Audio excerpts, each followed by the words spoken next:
I tell people like attending the play now is like purchasing a day pass to a sex positive festival. Yeah, right? There's that's a good way to put it. So many different things that you can experience. And if you don't feel like having sex that night, that's okay. We still have a path, like a non-sex path where you can learn stuff, experience new things, have some great conversation. Welcome to Sweet Release.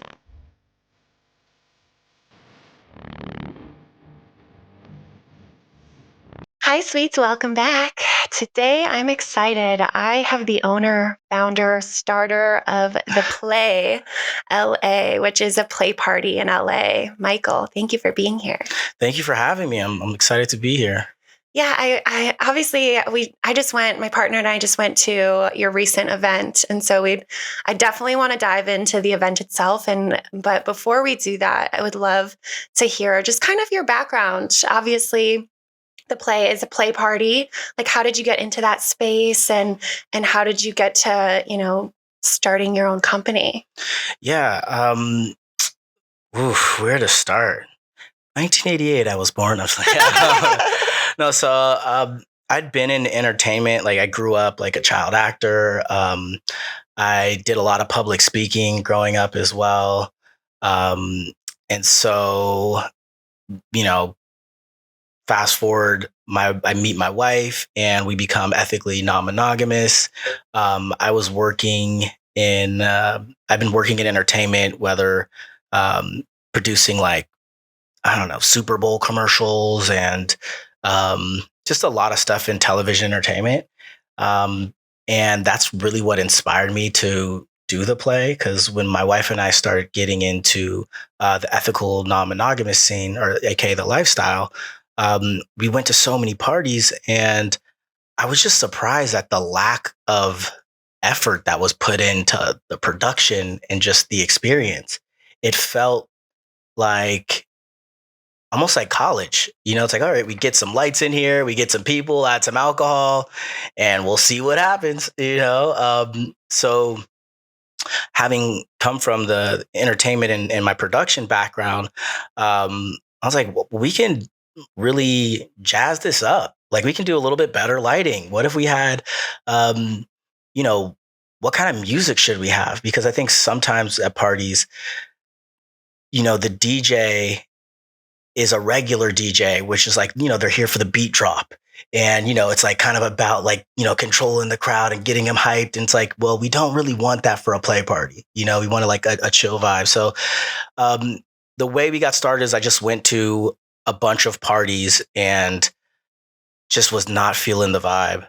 So you were like, how can I make this better? How can how can I improve this? And I think there's a culture out there, the swinger culture, and I didn't really like the swinger culture of, there's a couple and okay, well, she's into him, he's into her, but maybe I'm not into your partner as much as you're into mine, but you're making this trade.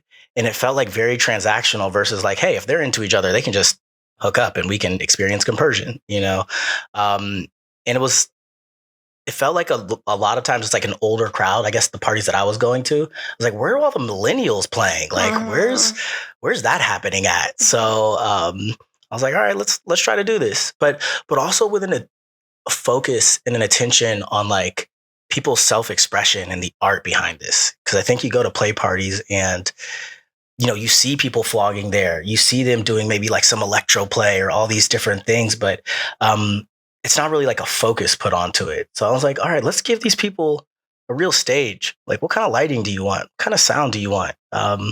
Is there a certain stage or atmosphere? Let's give you that space to express yourselves. And I think also by creating a space for art and sex, because I think those two energies come from the same place, like that sexual energy and that creative energy. It also gives us something to talk about, because you go to play parties and I always find myself like, what do I say? What do I do with my hands? Exactly. Like, do I compliment your hair? Like me complimenting your hair, do you think that means I want to have sex with you, or am I just giving you a hair compliment? It's hard not to get in your head. Yeah, sure. exactly. So when you make it about something other than sex, it's easier. I think it adds the nuances to flirting, where you can kind of talk about the art and then give a sign that like, okay, I'm kind of into you, Yeah, I would love to get into the artistic side of it because I do think that's a beautiful part of your parties. And I think it's, like you said, that energy does feel like it's kind of hand in hand with sexual power and energy. But I'm curious, have you always been kind of an entrepreneurial? Like, have you always had that spirit in you? Have you started other companies just out of curiosity? Yeah, I think in college, I started like a recording studio. Me and it for low key entertainment. Oh, cute.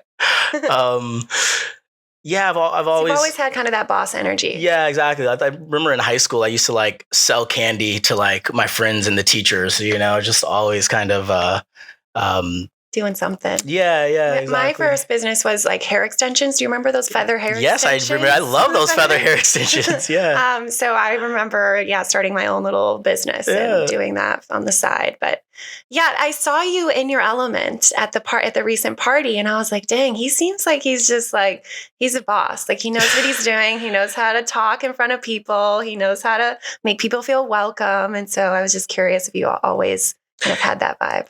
You know what I love about the play? Like it truly is my passion. I feel it's my dharma. Like this is what I'm supposed to do. And it combines all of my past endeavors into one. Mm-hmm.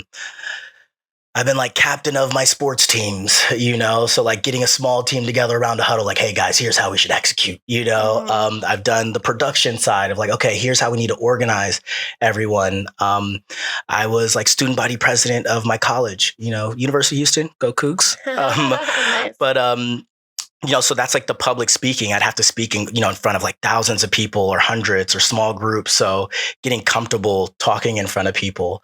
I've been in front of, like I said, I grew up doing entertainment, so I'd have to be in front of the camera a lot. So just getting comfortable in that space, knowing how to not make people feel awkward or like break the ice. So it kind of really just put all of the things that I was passionate about together, along with, this ethically non-monogamous space. Mm-hmm. And I love it. And my big goal here is to really shift the culture of like play parties. Yeah, and I think you're definitely doing that. Thank you. Yeah, it was such a beautiful event. I think the biggest thing that I took away from it is, I've been going to play parties pretty much since I moved to LA in like 2016, 2017. Oh, where did this rank for you? I think it was the best I've been to. What? Yeah. So the play, guys, you have to check it out. Wow. So the theme, are we allowed to like say the theme? Yes, like, first off, thank you for saying that. Yeah, it was my favorite. I gave her $20 before just to, You didn't. So what was the best part about it is, the art. And I feel like, but also like the intention. I feel like every inch of the space, which one was like a beautiful penthouse suite in downtown LA, which was just stunning views. But the space itself, like every inch of it was curated to perfection for the theme, which was the Matrix. And it felt like it would have just taken days to like set up that space, maybe even weeks. It took us, I think our setup team, we did about 12 hours worth of setup. Just nonstop, I'm sure. That was our third time doing that theme. The Matrix theme is like our annual party. And so we've got it down to make it a lot quicker. There's some parties that take like 18 hours to set up. But that space, we try to lean into the vibe of that space. And that space is like, it's already downtown. And like even the elevator going up feels like a Matrix-y vibe, And so that spot has some Matrix vibes already, but we just, added a little more razzle dazzle. And everything's sparkling and shining, and like just the cool ambiance was really beautiful, and the music. And yeah, I think one of the things that kind of separates us from maybe other experiences, and I don't want to say that we're a better experience. We're just a different experience, So what makes us different is that from the second you come in, we want to like guide you through this. We want to hold your hand. So when you step in, we're going to check you in at the door. We offered you like the red or blue pill, Yeah, that was cute. Little and candy. then a little candy, something. And then we have what we call angels that'll take you from the door to like walk you around the space. Because there's so many times I'll go to play parties and I'm just like, I don't even know where the restrooms are, Exactly, or yeah. like, is this area open yet? Or is it closed? What can I like interact with? It just makes you feel more comfortable, especially since sex sometimes makes people feel vulnerable and sensitive. So I loved that part. We had a sexy woman just bring us around, give us the tour, show us everything. We call them angels. So they can, it's almost like your first hug when you get inside. Like, okay, we get it, you're here. We get that you're nervous. At least we can show you around and say, hey, here's all the cool things you can interact with. And I think that's a big part of it too, is when you arrive during our happy hour time, that 8 to 10 time, we have these activation stations. So, there was like electro play, there was fire play, there was like the oracle that was giving you cards to give you like something to talk about. But those things allow us to connect with each other versus people are in this space, everybody's nervous and nobody knows what to talk about, right? So we try to really guide you through the experience. And, like we say in the interviews, the first conversation you should have with everyone are, what are your boundaries?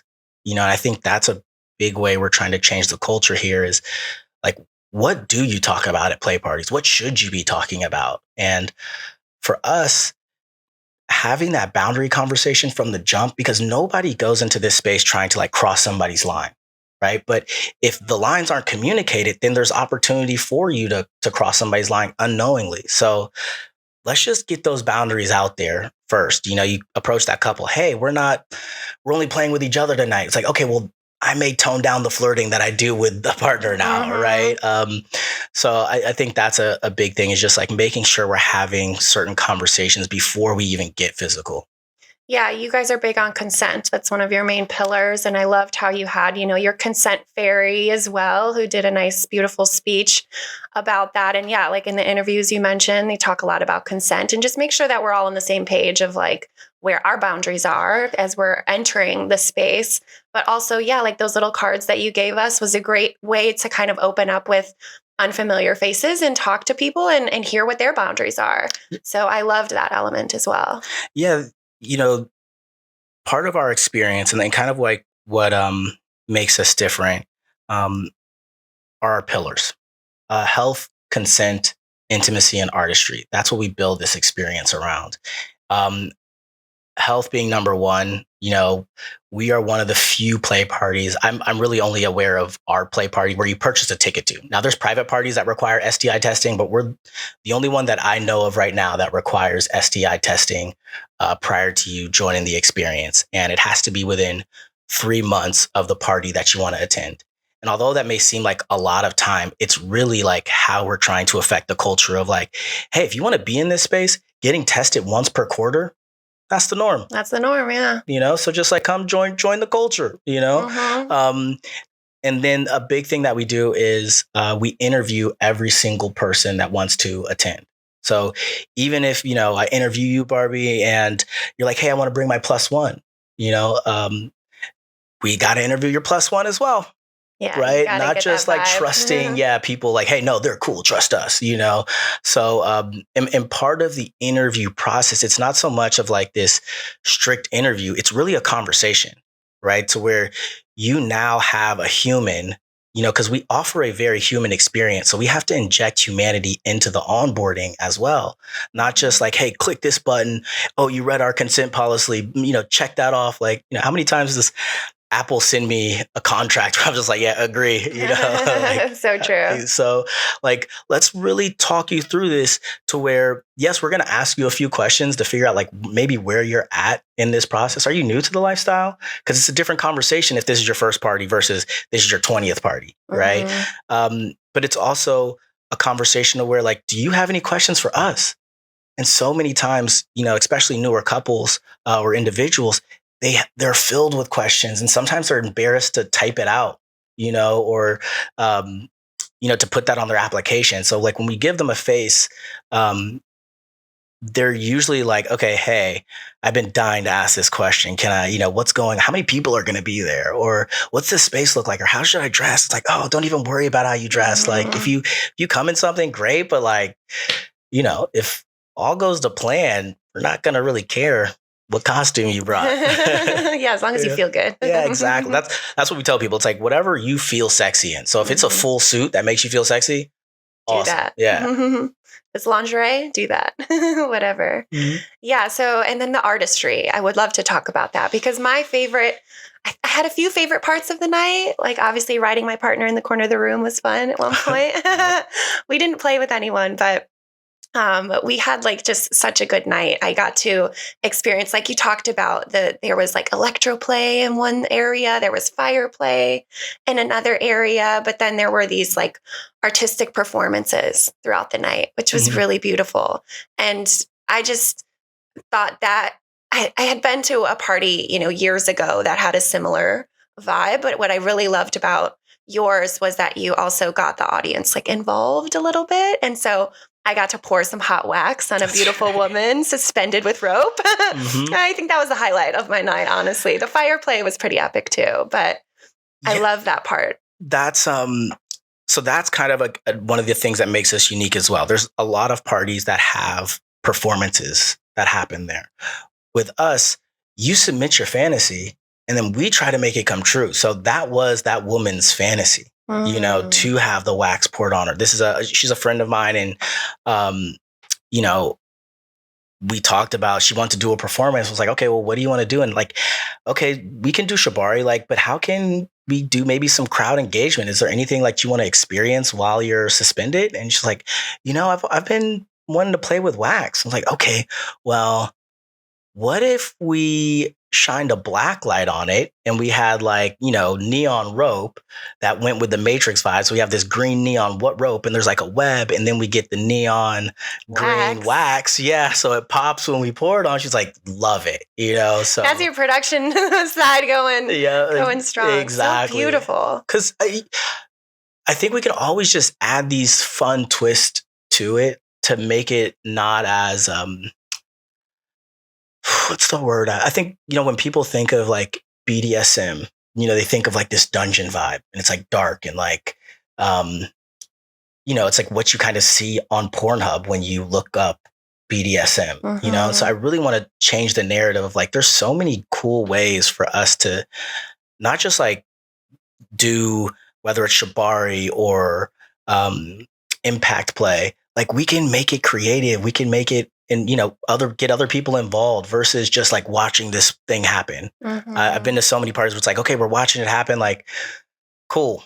Now I'm a little warm and wet, but it would have been nice. I want to interact with, interact with the art, let's create an art piece together. So once you guys took a step back, everybody saw like, look at all these cool contributions from, we started putting the ice on her to cool her down. Then we put the wax on her to heat it up. And then he spun her around and everybody got to see like where each person had dripped wax and like, the different body parts they went to. I had to make sure I got her titty a little bit. That's right.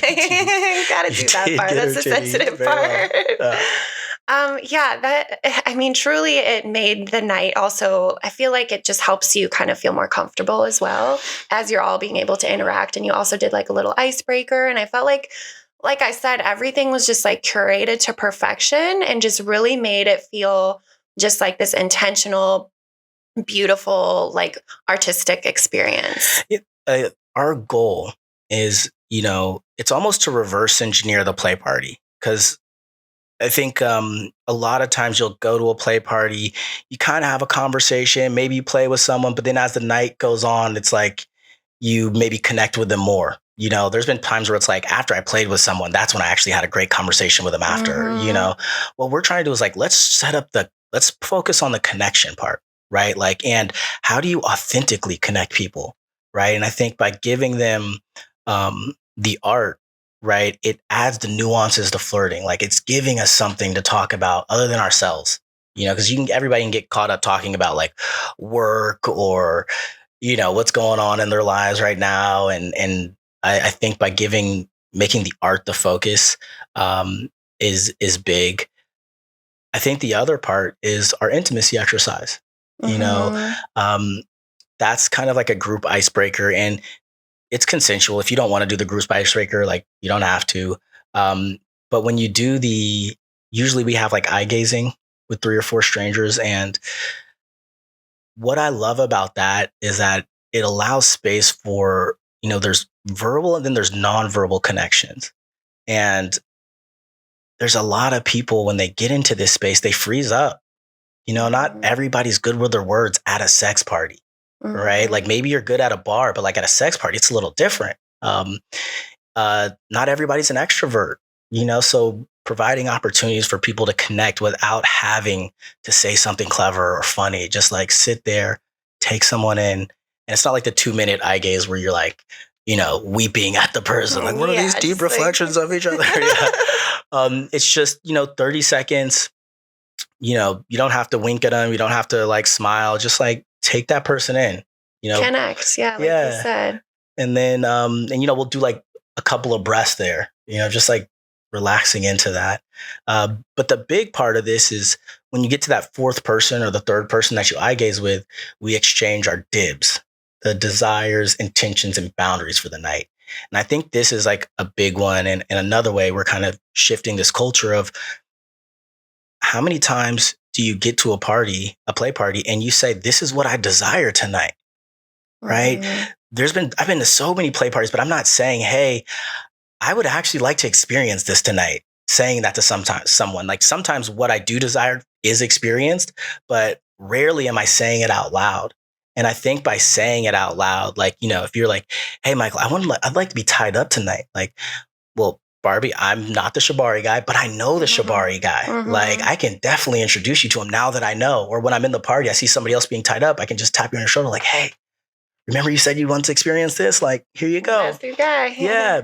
It's almost like manifesting too, or like dreaming. Like you can't really dream big or experience your dreams when you don't actually verbalize it and know what you want. That is exactly what it is. Like I am big on, speaking things into existence. So like say it out loud what you want to experience, sensually, sexually, right? We are at a sex party. Say like, what's the thing that you really want to experience while you're here, right? Let's talk about it. And then intentions. Why are you here tonight? Me and my partner just want to experience something new in nightlife. Like, you and Hunter came to the party, and it's okay that I say, yeah. Okay, cool. So you and Hunter came to the party, and look, you didn't play with anybody else, right? And that's totally fine. But like, you got to experience just something new. Right? Like, yeah, it's like this is a great Saturday night out where you're in this beautiful, sexy, sensual space. And so, yeah, I think a lot of people were in the same boat. Like sometimes, especially if it was their first time, like maybe they didn't get the opportunity to play or get naked, but still like who wouldn't want to go to something that's curated like as you did. And so it's another option of something, like you said, like a nightlife activity. Exactly. It's just like, here's a cool option, a fun, sexy option. We're going to respect everybody's boundaries. But why'd you guys come tonight? Telling somebody that. And then lastly, we make you say your boundary out loud to someone else. No matter what, everybody that attends the play is going to say their boundary out loud to one other person. And I think that's a big part of, how we're trying to shift this culture, where at a play party, you should be vocalizing your boundaries, right? Because if we don't talk about our boundaries, it just opens up way more opportunities for people to cross your boundaries. And so another big reason we have you do your boundaries, it's almost like, midway through the first part of the the first like half, it's to ground you back into the experience, right? Like you just saw like fire spankings, electro play. People are walking around like half and fully naked. It's like, whoa, a lot is going on. But by saying your boundary out loud, it just grounds you back into the experience to be like, oh yeah, I'm here with my partner. We're only going to play with each other. I'm seeing a lot. Maybe my boundaries expand, but here are my lines. And I'm at least saying it to one other person. So that's a big part of our experience, is just making sure that boundaries are communicated so that we can create an environment around respecting people's boundaries?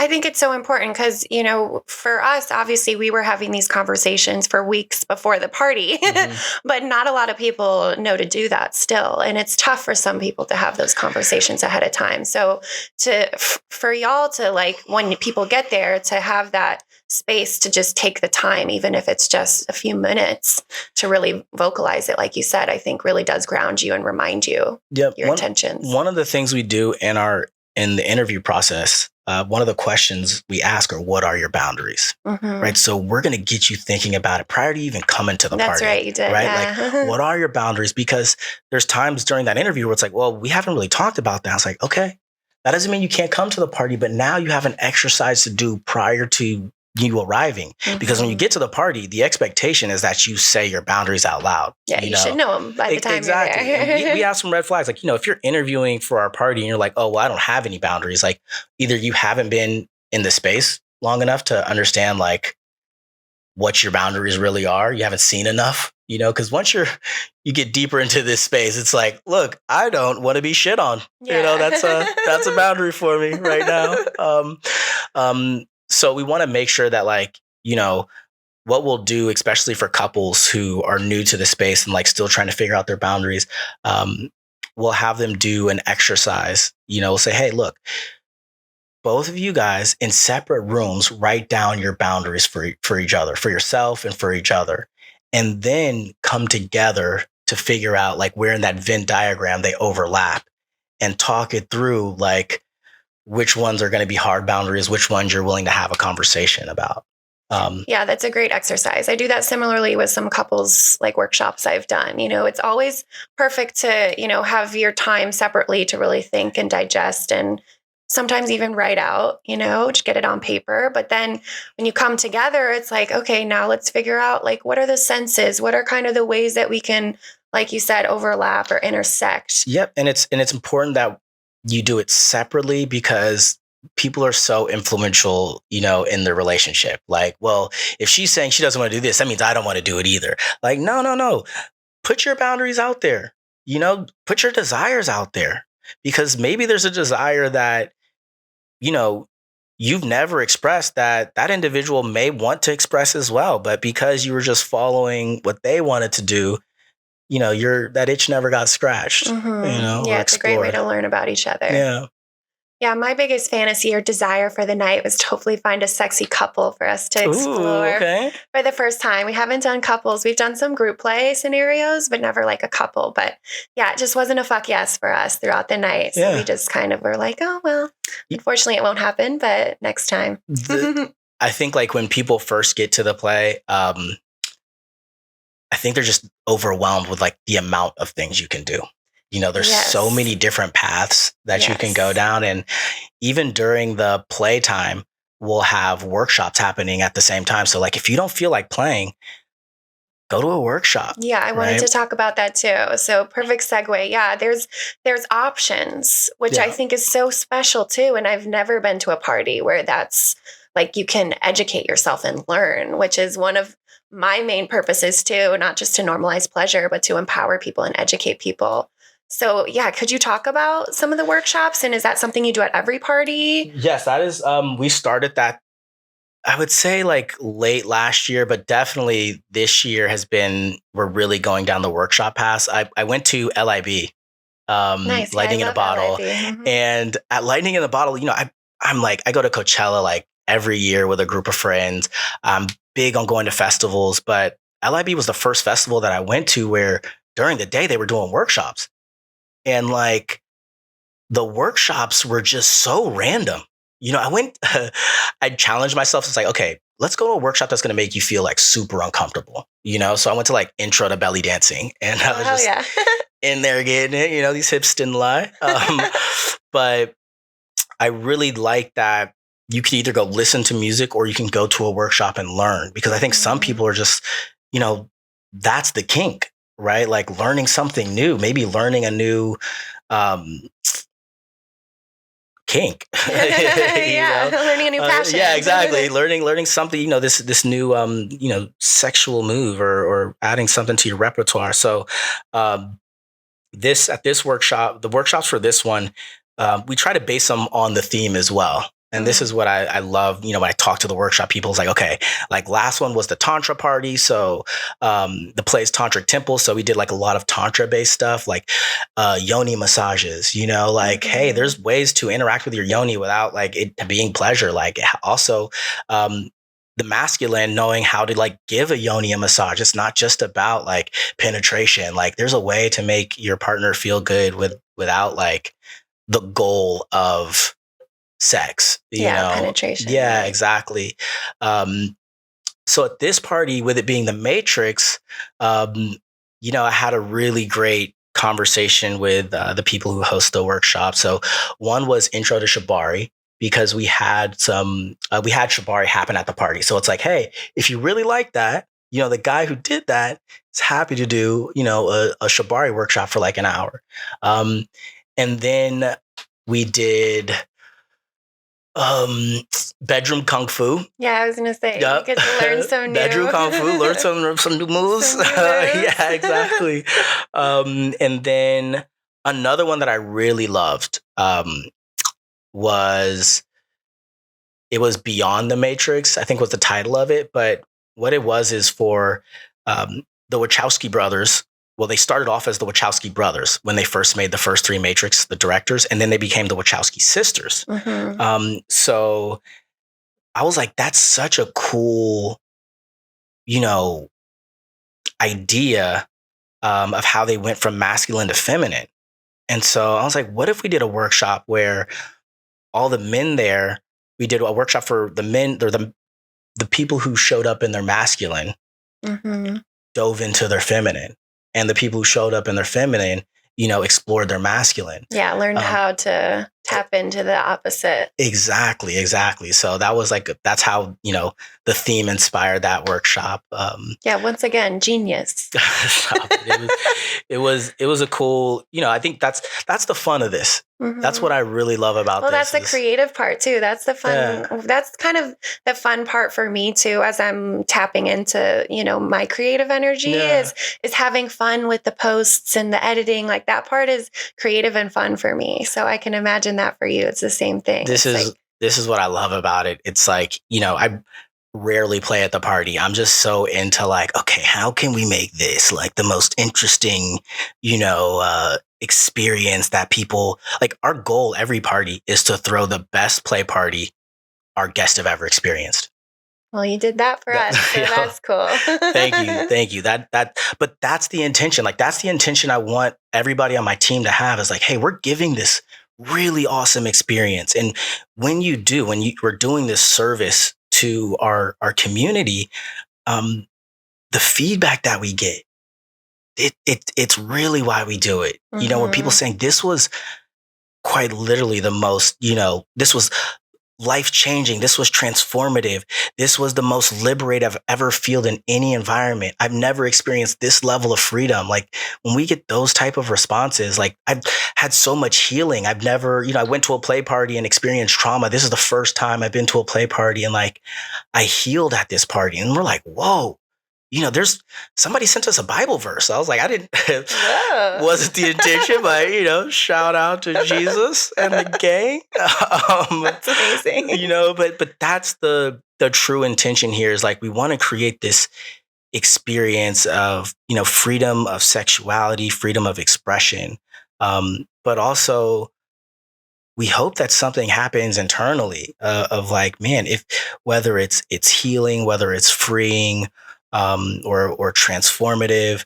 I think play parties can be so much more than just like this physical experience. My saying is, yes, people think they come to play parties for the sex, but in actuality, they come for the pillow talk, right? They want that vulnerable connection to where we can just be ourselves. We can ask the questions that we're like scared to ask, like, hey, how do you operate in a threesome? When it feels like one person is getting too much attention, you can ask that to a group of 20 people and like somebody will be like, hey, yeah.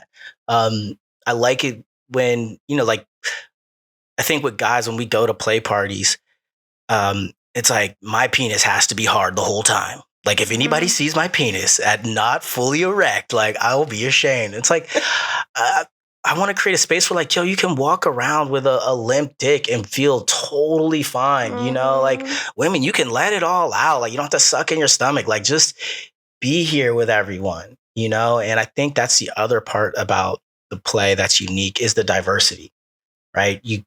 That was a big reason. One of the reasons I created is I would go to so many of these spaces. I'm like, man, am I the only Black guy here? Like, I'm not even seeing any Black women. I'm seeing like maybe a few Asian people here as well. Like, these spaces are kind of white, you know, and I don't think it's intentionally that way, but I do think, you know, these spaces have to have intention by wanting there to be diversity. You know, and so as you notice at the party, there wasn't like one of anything, you know, and that's really a space I'm trying to create as well, is like where diversity and inclusion, and it's not just diversity of ethnicity, it's like shapes and sizes. Yes, I love that. Right, like you saw people of different shapes and sizes, couples, like, you know, there's, you know, some older individuals there, you know, older couples, not just like older guy with young woman, right? Yeah. Like there's older couples there. There's,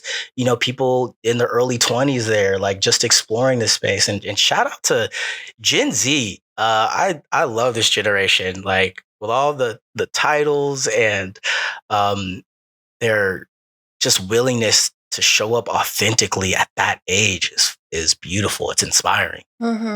Yeah, well said. And that is so true. And I noticed that as well, the diversity. I felt like you also have talked about that too in your business and creating art and, you know, media and stuff. It's like you focus on diversity, which I think is so important. Yeah, I mean, that's what makes it.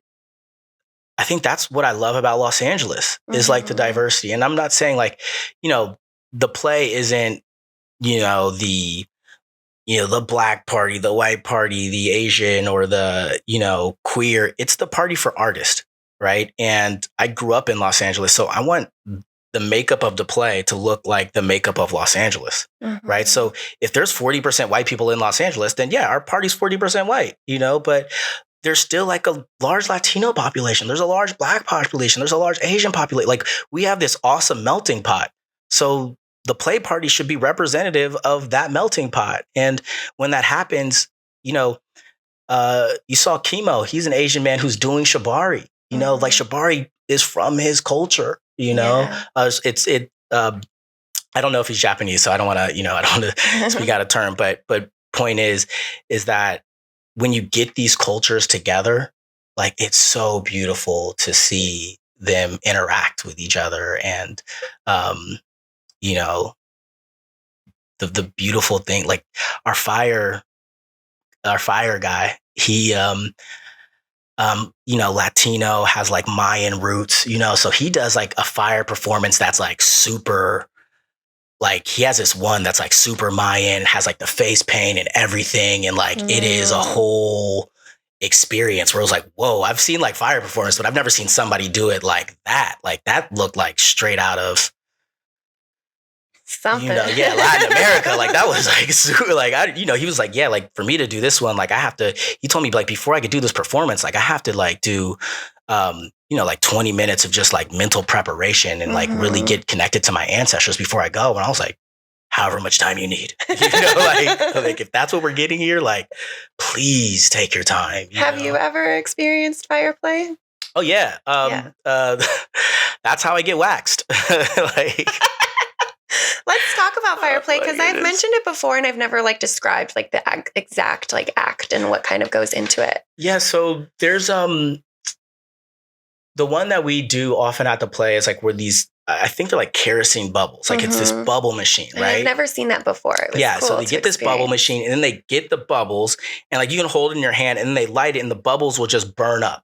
Like just like that. And if it like lasts a little longer, just kind of like get it off your hand. But what's cool is like he'll do this if asked, but fire spanking. So they'll get like some of the bubbles, put it on your butt, and then he'll light it. And then right when he lights it, pop, So it's like you feel the heat and then a smack, and it's like, whoa, that was a lot of sensation there. And I'll do every time I do the fire play, at the party, and like sometimes I'll do it just like get the party started. Like, look, guys, here's another cool thing you can do, but it burns all the hairs off my butt, so it's a nice little wax during the party. Nice. Love it. Yeah, the first time I experienced fire play, it was alongside flogging, so it was like fire and flogging. Yes, and I liked that sensation. Like you said, yeah, it's just like. Did you get a chance to go into the Electro PlayStation? No, but we have an Electro. Okay, kit. So you already know, yeah.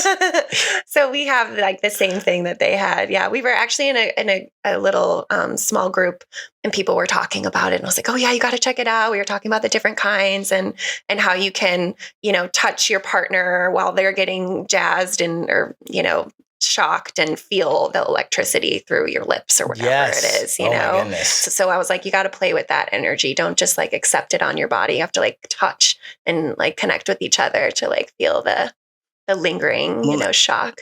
And I think that's, I tell people like attending the play now is like purchasing a day pass to a sex positive festival. Yeah, right? There's that's like a good way to put it. So many different things that you can experience. And if you don't feel like having sex that night, that's okay. Mm-hmm. We still have a path, like a non-sex path where you can learn stuff, experience new things, have some great conversation.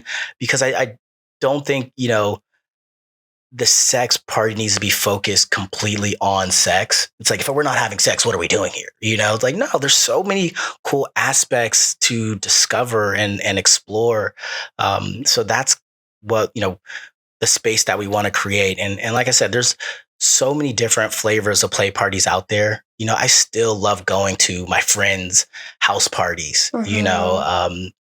And they're, set up to where like, hey, you come in, but sometimes a lot of people know each other there, which is cool, seeing your friends at play parties. So I like all the different structures of it. But if you want to try something new, come check out the play. Yeah, I do think the play is a perfect kind of like first experience or just, if you're feeling like you're sick of the parties that you've been going to, like just to spice it up and try something new. Because like you said, it's like your sexual energy is so vast and expansive. And so it's like tapping into that energy can just be really beautiful.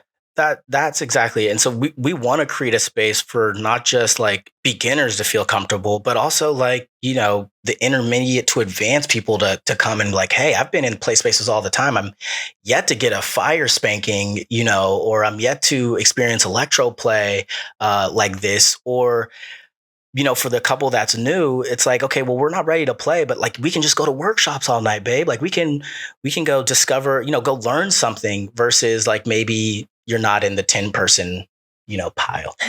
So we're just trying to create avenues for everybody to enjoy themselves. And then create, some fun things, like this last party, we've served some hot, freshly baked cookies at like 3 a.m. Yeah, like I love doing that in my personal life, making cookies at 3 a.m. So that is such a perfect perk. Yeah. And you guys had delicious food and fruit and gummy bears and candy and sandwiches and pre-rolls. Like that was my favorite part, was at like 2 a.m., like smoking a joint outside with the skyline. I was like, this is epic. We have free pre-rolls. And then also you guys got one of the goodie bags? Oh, yeah. Yep. The goodie bags was one of those, and they keep telling me I need to call it swag bags. Goodie bag sounds childish, but like, I don't know. It's my inner child coming out. I just used to love goodies. Yeah, I used to love like when you go to birthday parties growing up, and it's like, here's a goodie bag to take home, and then you're in, it's like, oh my God, like there's some candy, there's like a game. So these goodie bags, like in most goodie bags will always include like a joint and some matches. Mm-hmm. And so I think what I love about the goodie bags, like you get home and it's like, oh my God, like there are adult toys in there, right? Mm-hmm. Like a joint, like at our last party for the Play's Tantric Temple, we had, a joint, matches, Palo Santo, mm-hmm. And a bag of tea.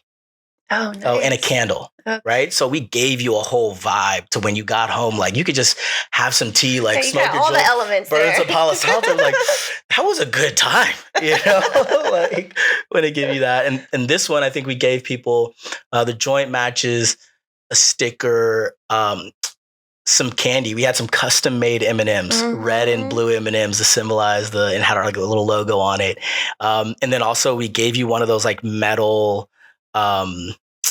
mind games. Yeah, it's a game. Yeah, you have to like undo the two pieces, and all of them are kind of different. We haven't been able to figure them out yet. I mean, you gotta take some time. Those things are one of those things where you like hold it in your hand one day and you're just like playing around, it automatically comes up loose. You're like, wait, how'd I do it? I don't know. So you also had massage tables, which I told myself, I was like, all right, that's gonna be me at 3 a.m., but we never did it. But that's a beautiful perk as well. Two masseuses there.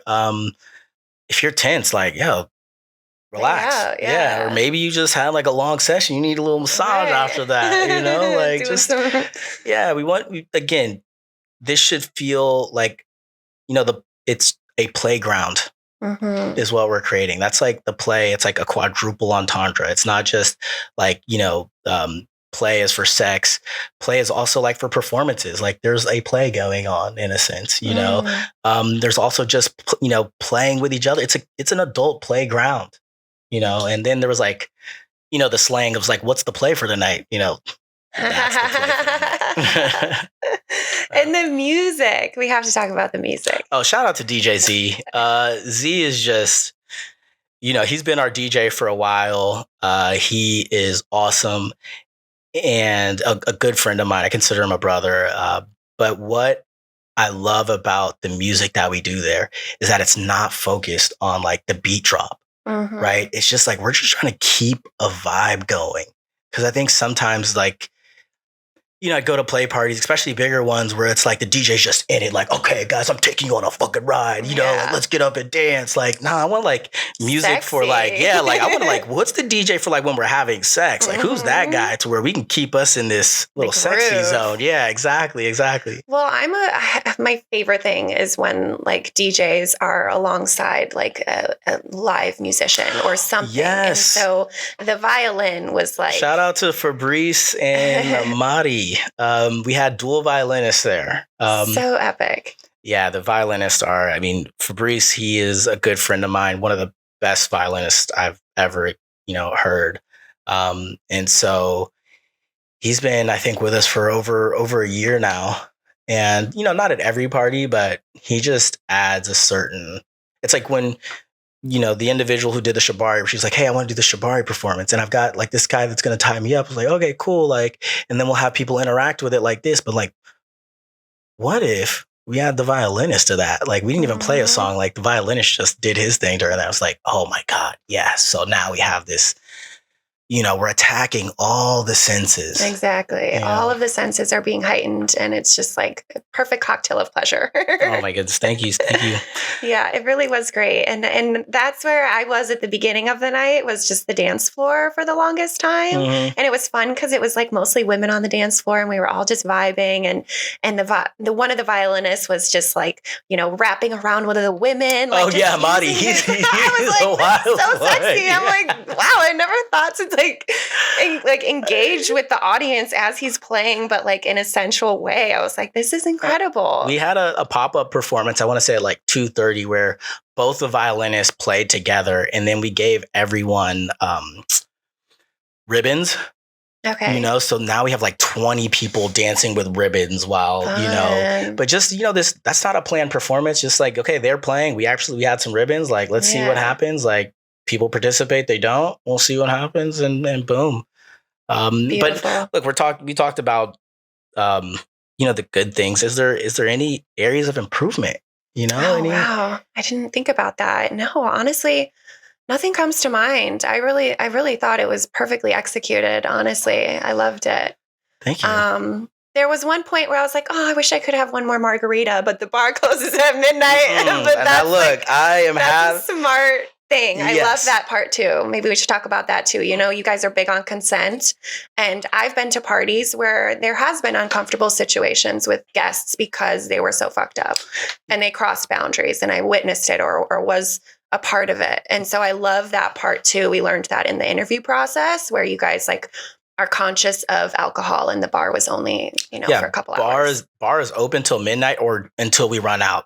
And we get like, we're not trying to get enough liquor to last us through the night. It's like enough for everybody to have like 1 to 2 drinks. Right. Right. Like that's the reason, and that's why, we have 3 rules for when you enter the party, right? No phones, no money, no hierarchy. No phones is obvious. Like just yeah, you don't want that. Yeah. And we check it at the door. We make people check it because a lot of parties are like, oh, just put it in your pocket or like, just go put it over there in your cubby. It's like, do they put their phone in their cubby though? Yeah, you got to check who's actually watching to make sure the phone goes in the cubby, right?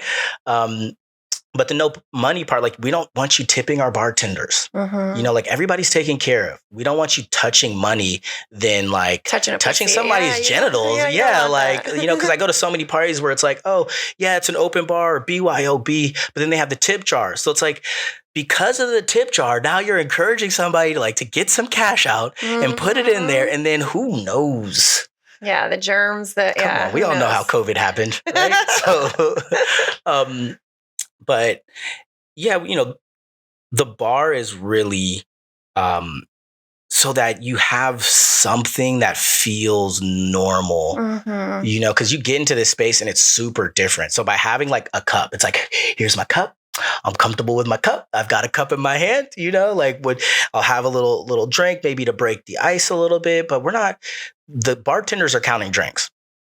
We're like, if we see that you're too messed up and you can't give consent, like we're just going to ask you to leave. This isn't that kind of party. And as you know, we announced that during the party. It's like, hey guys, just another warning. Yeah. Don't get too messed up. Right. This is a drug-free space. Right. So, don't. Yeah. I liked that element. I did. Yeah. And the cups too. Like we had cups with our names all written on them upon arrival. Stainless steel cups. We're reducing our carbon footprint. All right. Yes. But yeah, the cups with the names, there's a few reasons for that. Like, I'm notorious for forgetting people's names. I do a lot of interviews, as the play was getting started, it's like, I'm doing all the interviews, right in the beginning. Yeah. So it's like, man, like I know your face, but sometimes you forget somebody's name and especially at these parties where you're being super intimate with people and people can feel some kind of way. It's like, yo, we just hooked up. How do you not remember my name? Like, it's not that I don't remember. Like, I remember the whole hookup. Like, it was great. I know your energy. I know your soul, but like, I forgot your name. So, we put everybody's names on the cups just so like you can keep track of your cup, which cup is yours. You're not like drinking out of somebody else's. And then also it's like, man, if you did forget somebody's name, you can just like look at their cup and it's like, boom, okay, there it is. Yeah. And it feels so good when somebody remembers your name, especially in this environment too. And, there's been so many people that come up to me and was like, bro, thank you so much for putting people's names on the cup. I hooked up with this woman and, I was like super into her and I was trying to get her number, but I just forgot her name. And thank God she was holding her cup. I got her cup. And then at the end of the party, like I got her name. It was like, it works out so good. Thank you so much. I was like, that's it. This is one of the reasons I do it. Yeah, like I got it. Yeah. It's amazing. Well, there was one more element of the party, and then I want to talk a little bit about you before we wrap up, but the photography too. I thought that was really cool. Like there was a small room that you could go in and get like professional photographs taken, which unfortunately we signed up for it and then the night escaped us as well. But we talked to a few couples that did it at the last party, I think, and they were like, dude, they were so incredible. And I just think, again, that's like another central element where you can like experience and have a great connection with your partner and something that you can't get every day. Yeah. So we've added this element to the last 2 parties and how many times are you going to be dressed up all sexy with your partner or by yourself and have someone that's ready to do a photo shoot? Yeah, like have professional photos. Professional, sexy photos. Not like, hey, here's a ring light in front of our, banner. Like, go ahead, take a picture. Because we do have that option to when you arrive. Like, if you want to get a picture in front of our banner, great. But if you really want to get some sexy content, like we can get you that content as well. We got a professional photographer there. Shout out to my boy Cheyenne. And then also, she goes by Trouble. That's who did the photography at this last one. Nice. She works with Cheyenne, and the pictures they'll be released, and we'll make sure everybody gets them. But yeah, we want to add that element as well to where, you're just walking around the party and like, the photo booth or like the photo studio was like kind of like in the cut. Hidden, Yeah, exactly. Like kind of had to hidden under stumble the upon it. It's like, is this a whole stairs? fucking Is photo this shoot thing? happening in here? Like, absolutely. Like, are you ready? So just getting those shots, especially what I love is seeing like couples or even just friends like, hey, let's get some like sexy pictures together. I saw two girls that we were talking to earlier in the night come out and they were like, we just had the best shoot ever. I was like, oh, it's so cute. It's fun to see that energy. And again, it's like playful energy, like the play, that's the vibe. But yeah, it's just also just, you're paying for this ticketed event too, right? So you're investing money into it. So to get all of these perks, I think also makes it so worth it. Well, that's the part. It's like, I think when people sometimes see our prices, they'll be like, oh my God, I'm not sure I can afford that. And then there's never a person that comes to the play and it's like, that wasn't worth the money. Right. Like everybody's like, whoa, this was way more than I expected. And that's what you want. You want people to come out being happy with like. Well, that's the cool part is, we've sold out of every party for the last 3 years, so when people are like, well, I don't know if it's worth the price. Like it's fine. If it's not for you right now, you'll just hear from your friends. And eventually you'll save. Yeah, exactly. You'll come. We want to be treated like Disneyland, right? Like maybe you go to Disneyland once or twice a year, like save up for us, but there's other parties out there that are like, $5,000 for a couple to go, it's like 800 for a single guy to go. And, you guys aren't that expensive. No. We are for a single, for a male identifying guest, it is $360. For a female identifying guest, it's $140. And the reason they're that price is we're in a society where like women are making like 70, 72 cents on the dollar to the male. So like we can't have them equal prices. And then also what we find is like women are getting their hair done, their nails done, they're getting waxed, they're getting an outfit just for this event. Like it's all their eyebrows, like all the little things, add up. And so it eventually, and versus the guy who's like, I may get a haircut and like, I'll wear that shirt today, that's already in my closet. And that's just what we found with our demographic, so that's why it's that price. And then also like, I want to make sure my team is taken care of as well. There's a lot of people, like, as you saw, there's like 30 people that make this thing happen. Right. Yeah. You have a whole team behind it now, which I'm sure is so exciting for you. Now you can maybe take a step back a little, but you were still in the. Oh, yeah. No, you're still running the show. I'm in it. But like we're getting, you had Allie on the show from Passport to Pleasure, right? Like Allie has her own company and she still works with the play. Right. There's other people that used to be a part of other parties and they come to the play once and it's like, look, I want to join this team. And I want to make sure that, because it's not just like, oh, these are Michael's friends. Like these are people that I met in the space. They were the top of their game in this space. And so like, we're bringing them on. And so to have the quality individuals, the quality team, we gotta pay them, for their time and their energy. And I never want people, especially on my team, to feel taken advantage of, I want them to feel respected and honored for their time and the energy that they put forth because they help create the vibe. Yeah, again, the intention behind it is beautiful. Yeah, so I appreciate what you do. We do the party every, 4 to 6 weeks, so it's like save up for the play, right? Like save up because again, our goal when you attend is for it to be the best play party you've ever been to. So just know that's what we're shooting for when you're spending the money. Like that's our goal. So let's see if we can do that for you. Yeah, I love it. Thank you for all of that. I would love to ask you just a couple questions about you because, sure. You are in the party space. So, and you said you're in an ethical, non-monogamous relationship.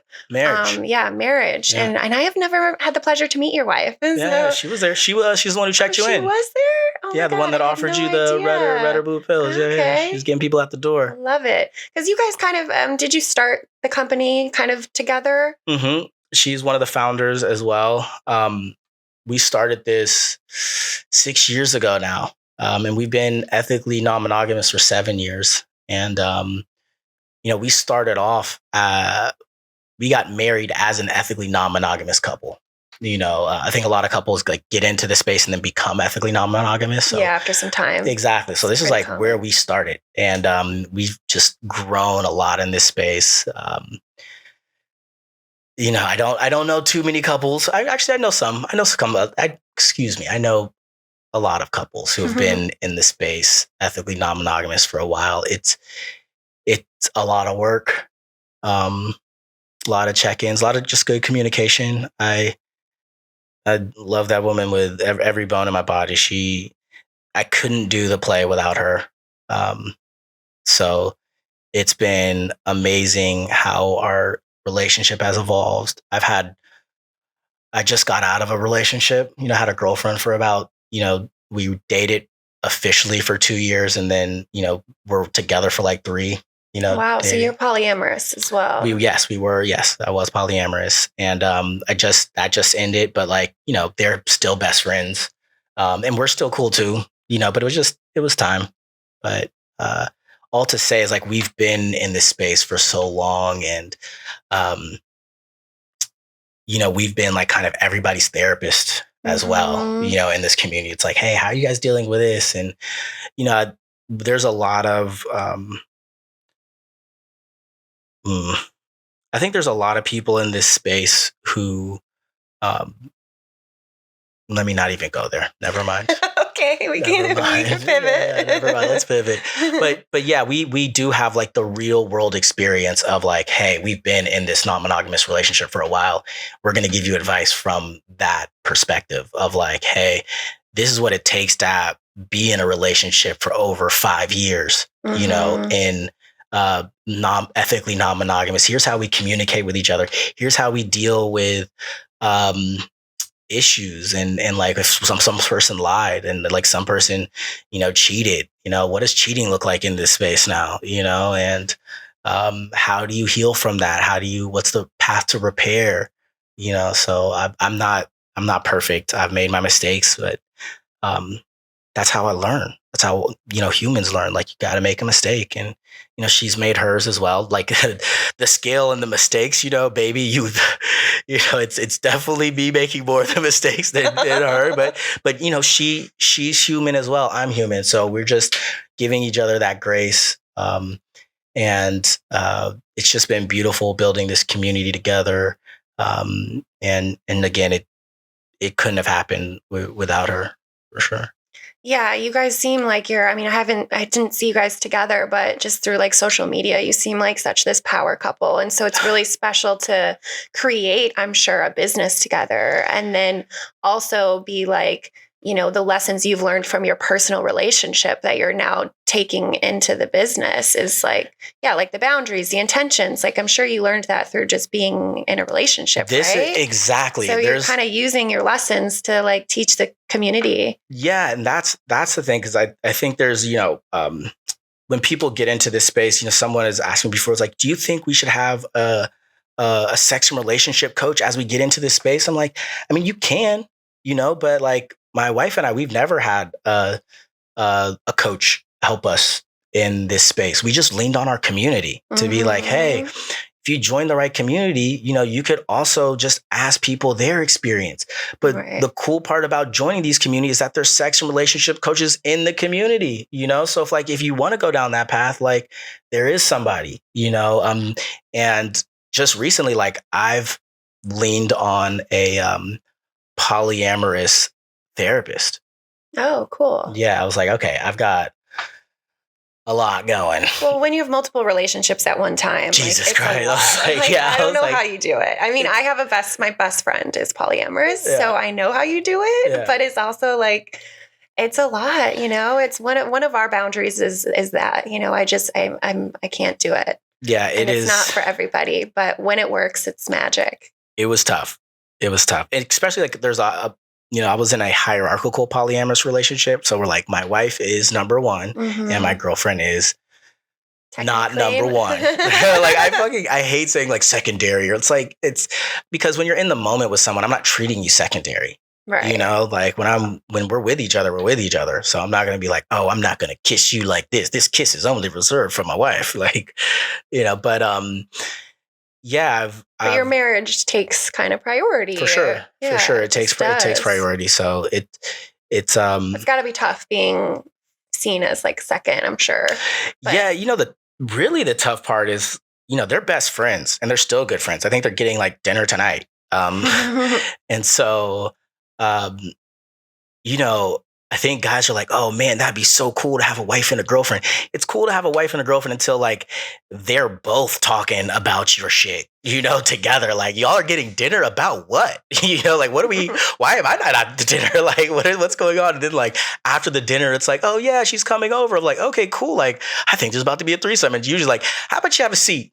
Why don't you have a seat for a second? Now, we both have experienced XYZ, and here's, so you're getting feedback from two people. And it's like, oh my God. It's like, if you're just getting feedback from one person, it's like, well, maybe that's just your perspective. But when you have like another person there, it's like, oh, we're agreeing on this perspective. It's like 2 against 1. So it definitely has its ups and downs, but then that's when the growth comes and the understanding, I'm sure. Yeah, you just have to be open to growth. Like I know I'm not going to be right.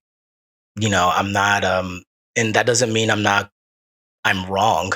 It just means when it comes to interacting with these two individuals, they'll feel more comfortable and honored if I were to act like this, and so, I don't think it's ever, what I've learned in marriage, it's not about being right.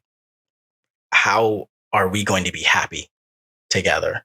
Right. I can be right all the time, but I can be right and single, versus I can be open to feedback, whether I agree with it or not. I can be open to the feedback and I can listen to the feedback and I can hold space for the feedback and I can act on the feedback. I can show, hey, I know that rubbed you wrong. If like a big thing for us is if we're going to be out after 2 a.m., there needs to be a check-in at 2 a.m. of just like, hey, whether it's a phone call, whether it's a text, it's just like, hey, you're not in bed right now. So it's not so much, what we discovered. It's not like, we're mad at each other for being out, having a good time, living in the moment. It's just more of like, hey, I'm your partner. Like it's past 2. I'm just concerned. Yeah. And I think that's like when you find kind of your boundary and that's like, okay, this is what I need from you. I was in a previous open relationship where I had to tell him, I was like, hey, I just want to hear from you every day. We've been dating for, 8 months. And sometimes, going like a day or 2 without communicating to me is just like tough. Yeah. If I'm in a partnership with you, I want to like, even if it's just a text, I just want to like check in. And so I think it's just like being aware of what you need and being able to communicate it. Yeah. And being able to communicate it in a way that's receptive towards that other person's the way they learn. Right. So if you're saying it like aggressively, or it's like, you're saying it when you're stuck in the car with the person, it's like, when's the best time? I know with my wife, like when we're eating, she is happy and she's open for anything, like that's what it is. We go to a nice restaurant. It's like, hey, babe, I want to give you some feedback. Like I'm open to the feedback, but like, if she's just getting off work and I'm like, hey, I want to talk, like, yo, I just got off work. Right. Like that's so true. Like finding the perfect time to communicate is so important. Exactly. You can communicate anything peacefully, but if you're doing it during a time where they're not receptive, it doesn't matter if it's peacefully or aggressive. It's just not going to get across. I remember having a conversation with Hunter, my partner, in the sauna once. I like brought up something and he's like, baby, now is the time for us to meditate and relax. Exactly. I don't want to be talking shit. I don't want you to tell me something, getting all emotional so now I'm in the on me. Sauna just thinking about this. Like, yeah, exactly. Okay. No, noted, Yeah. So it's like, but I do, I think as ethical non-monogamy and just non-monogamy and play parties, whether you're monogamous and you're just exploring this space, this sex positive space, I think it is important for people to do the research, right? Like, I'll tell people that are new to the space, like, hey, why don't you read Polysecure? That may help you understand what you're getting yourself into or what you're looking for or how to define what you're looking for out there. Hey, why don't you talk with this coach? Like I'm way more for coaching nowadays with people because this space has gotten so big. Coming into this blind is wild. right? And I've compared it before to like someone, if you're a basketball player who's going to try to play baseball for the first time, right? You may get a hit, you may get a catch, right? But that doesn't mean you have 3 strikes. The third baseman is giving you all these signs like, I have no idea. You don't know that there's 9 innings. You don't know how many people are supposed to be out there. Like that's so when you come to a play party and you're just coming from, going to bars and socials and stuff, you don't know like how do you receive a no, right? What does a no look like? Like that person said maybe, that maybe is actually a no. Right. Right? You didn't know that the maybe was a no. You thought it was a maybe. No, in our space, if it's not a enthusiastic yes, it's a no. Right. And if they give you the maybe, right? How do you reply to that? And that's, what we do in our interview. Our goal in our interview is to start giving you those tools to be successful in this new culture. Right? Yeah, you definitely need to educate yourself before you dive in. Exactly. Always. So when someone says, "Oh, maybe later," you can be like, "Hey, thank you for taking care of yourself. It's all good." And then you just gave them a positive experience where they may be open later. But instead of like, "Oh, hey, maybe later," it's like, "Oh, okay, I guess." Just say no. It's like, wait, you're just making this whole, argument now when you could have just said thank you for taking care of yourself and moved on. So I really encourage people to like do the research before you come into this space. This isn't just like, because we're seeing a lot of like single people now come into this space. And it's like, oh yeah, I do want to go to a sex party. I do want to play. But you're coming in with a taker energy, not a giver energy, right? You want to come to this space to give to this space, not take away from the space. And if you come in without the tools, then you can come off as if you're taking away from the space when that's not really your intention. What does giving to this space look like? And, working with a coach, reading, books about polyamory or sex positive books, like that can help you understand of how to give to the space. Like giving to the space could be like, oh, I brought my flogger. So now like in the space, like I am giving somebody an experience. And maybe because you did that, like something else happens for you, but you brought something to the space, not just like, oh, I can't wait to find the guy or girl, hook up with them and I'm out, but what about aftercare? That's big in our space, right? Nobody wants to feel like they got used. Right? They want to feel like maybe there was a relationship or a friendship that at least happened because we played. Yeah, pure connection. I mean, we all want that. Exactly. And how do you express that in a non-monogamous space?